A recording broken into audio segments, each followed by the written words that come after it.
Grammar Series Part 23. Welcome dear student, myself Priyanshi Pandey. In today's lecture, we are going to learn that how to form a question. There are number of advanced ways to form a question in English, but most of them are simple. There are two things that you have to keep in your mind while framing the question. One is the object question and one is the subject questions. Object questions are the most common type of question in English, and subject questions are used to ask who or which person or object does something. In object questions, the words will be asked like where, what, why, how and when. And in subject question, who and which. Object question में where, what, why, how, when ऐसे words के help से question frame करना है, और subject question में who, which ये दोनों के हेल्प से हमें क्वेश्चन फ्रेम करना है. Now we are going to learn how to frame question.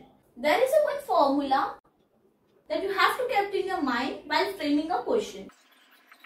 The word question. Now we are going to split out the word question. QU stand for question word, A stand for auxiliary verb, S stand for subject and M stand for main verb. मैं आपको एक sentence दूंगी and with the help of this word question मैं आपको उसमें कैसे question frame करना है वो बताऊंगी. I work in a factory. Underline किसको किया है? In a factory को. अब हमें इसके ऊपर क्वेश्चन फ्रेम करना है. तो हम क्वेश्चन कैसे फ्रेम करेंगे? पहले हम इसे पढ़ेंगे एक बार. I work in a factory. मैं फैक्ट्री में काम करता हूँ, राइट? अगर आप सामने वाले को उससे क्वेश्चन करना है तो वो क्वेश्चन कैसे करेगा? तुम कहाँ पे काम करते हो? कहाँ को हम इंग्लिश में क्या बोलते हैं? Where. Our question word will be where.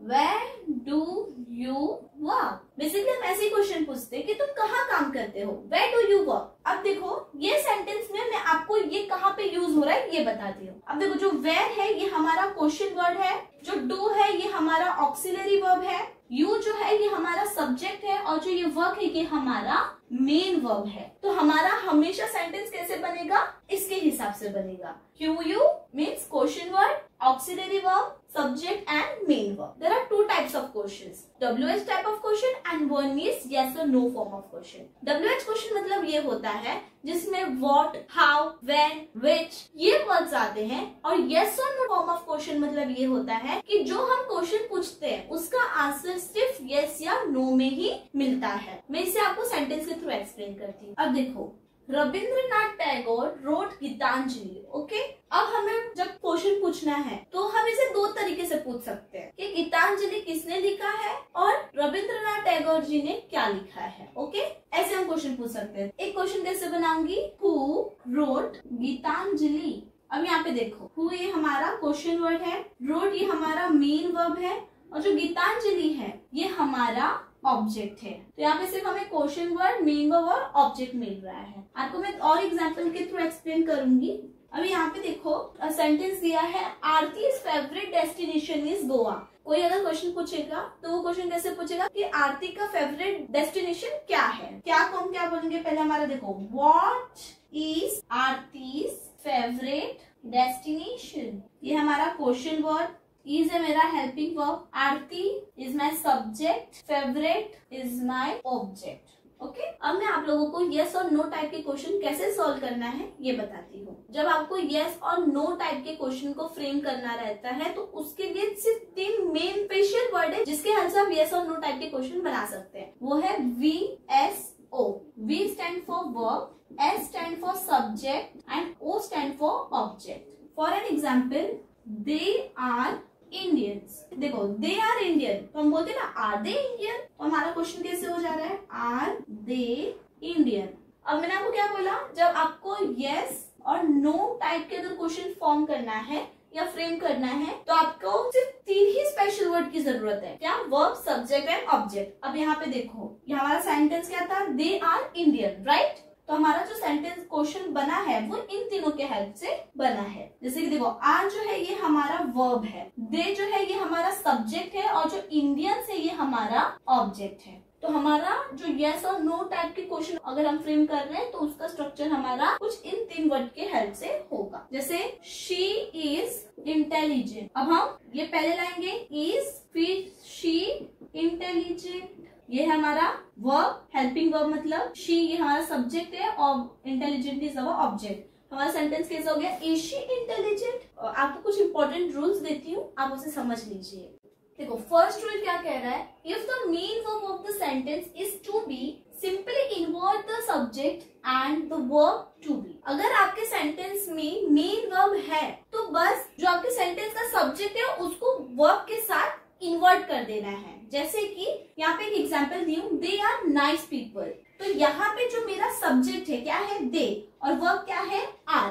तो उसको मैं क्या कर दूंगी, इन्वर्ट कर दूंगी, यानी कि पहले मैं वर्ब लिखूंगी and then I will write the subject. तो अभी हमारा क्वेश्चन कैसा हो जाएगा, आर दे नाइस पीपल। बस हमें यहाँ पे एक्सचेंज करना है, यानी कि जो सब्जेक्ट है उसको वर्ब की जगह लिखना है और जो वर्ब है उसको हमें सब्जेक्ट की जगह लिखना है। अब मैं आपको सेकंड रूल बताती हूँ। हमारा सेकंड रूल क्या कह रहा है, if the sentence include the main verb and the other helping verbs, invert the subject and helping verb। अगर आपके सेंटेंस में मेन वर्ब और कोई दूसरे हेल्पिंग वर्ब साथ में है तो आप लोगों को हेल्पिंग वर्ब को और सब्जेक्ट को इन्वर्ट कर देना है, यानी कि सब्जेक्ट की जगह आपको हेल्पिंग वर्ब लिखना है और हेल्पिंग वर्ब की जगह आपको सब्जेक्ट लिखना है। जैसे कि मैंने यहाँ पे एक एग्जाम्पल दिया है, he will be reading Harry Potter।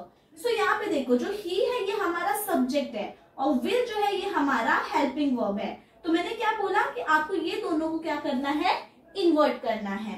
तो हमारा क्वेश्चन का स्ट्रक्चर क्या होगा, will he be reading Harry Potter. हमारा क्वेश्चन देखो यहाँ पे आगे हमारा हेल्पिंग वर्ब और यहाँ पे आगे हमारा सब्जेक्ट। अब मैं आप लोगों को थर्ड रूल बताती हूँ। If the sentence includes a verb which is not the verb to be and doesn't include a helping verb, we need to take care। Means अगर आपके सेंटेंस में वर्ब दिया है लेकिन वो वर्ब टू बी का काम नहीं कर रहा है और अगर आपके सेंटेंस में हेल्पिंग वर्ब नहीं दिया है तो आपको वहाँ पे थोड़ा ध्यान देना है। जैसे कि यहाँ पे दिया है आई लाइक एप्पल्स, तो हम उसे क्वेश्चन कैसे करेंगे, डू यू लाइक एप्पल्स। अब देखो डू हमने क्यों लगाया, क्योंकि जो डू होता है ये हमेशा हम फर्स्ट पर्सन सिंगुलर और सेकंड पर्सन सिंगुलर के लिए यूज करते हैं। जैसे कि आई है तो ये आई सिंगुलर है, सिंगुलर पर्सन के बारे में बात कर रहा है, इसलिए हमने क्या यूज किया है, डू।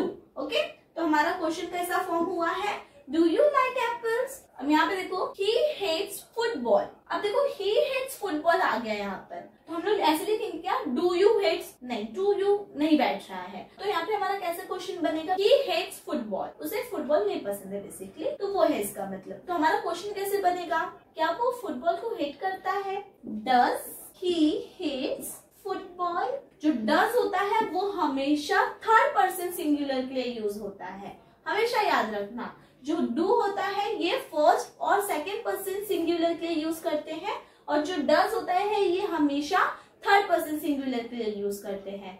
अब मैं आप लोगों को एक और रूल बताती हूँ। If the verb in past tense add did and put the main verb in its base form. अगर आपके सेंटेंस में वर्ब पास्ट टेंस में है तो आपको डिड उसमें ऐड करना है और जो मेन वर्ब है उसका हमें बेस फॉर्म लिखना है। जैसे कि यहाँ पे देखो दे डिड द होमवर्क, तो पहले हम क्या लगाएंगे, डिड, रूल के हिसाब से ऐड डिड लिख दिया, उसके बाद हमारा सब्जेक्ट आएगा डिड दे, और जो मेन वर्ब है इसका हमें बेस फॉर्म लिखना है। तो डिड का बेस फॉर्म क्या है, do, did they do the homework. Okay, तो हमारा सेंटेंस कैसा बना, did they do the homework. देखो ऐड हमें डिड करना था तो हमने डिड किया, फिर सब्जेक्ट हमने लिखा, फिर रूल के हिसाब से जो हमारा मेन वर्ब है उसका बेस फॉर्म लिखना है। तो डिड का बेस फॉर्म क्या हो गया, डू, और फिर एज इट इज हमने ये यहाँ पे लिख दिया, ही डिस्कवर्ड कोलंबस। अब हमें इसको कैसे फ्रेम करना है, ऐड हमें क्या करना है, डिड, फिर आएगा हमारा सब्जेक्ट, डिड ही। देखो discovered is our main verb, what is the base verb for it, so the base form of the word discovered is discover. Did he discover Columbus. तो हमारे सेंटेंस का structure कैसा हुआ, did he discover Columbus. उम्मीद करती हूँ आप लोगों को क्वेश्चन फॉर्मेशन का टॉपिक काफी अच्छे तरीके से समझ में आ गया होगा। अगर आपको इसके रिलेटेड कोई भी डाउट रहेगा तो आप मुझे कमेंट कर सकते हैं, मैं आपके डाउट जरूर क्लियर करूंगी। मिलते हैं नेक्स्ट वीडियो में, बाय बाय।